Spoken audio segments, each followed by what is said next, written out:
My name is David Z of David Z Design. I'm going to show you how to create wedding centerpieces with calla lilies and shells. What we have here is our container. What we're going to go ahead and do is just put the shells inside our vessel, like so. I like this big one here. I'm going to keep that one.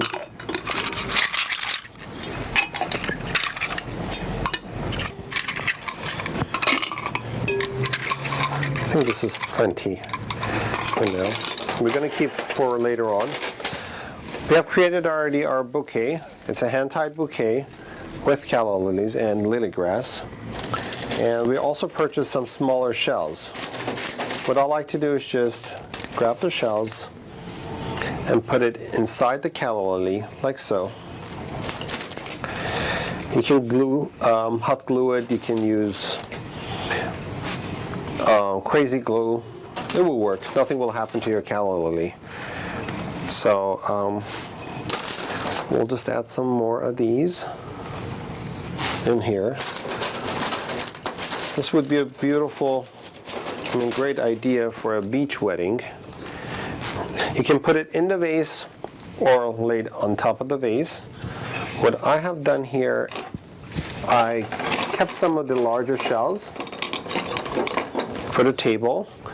I cut the heads really short, and what I'm going to do, I'm going to go ahead and place the calla lilies inside the shells, and they're just going to go around the vase as an accent. This one is a really nice one. It's really large. Oops.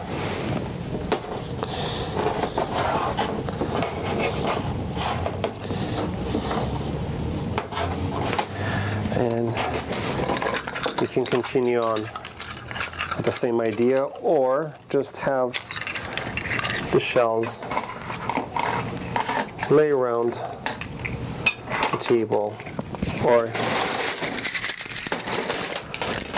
get some of the smaller ones and mix it in with sand. And this is one way of creating a centerpiece with shells and calla lilies. Thank you for watching.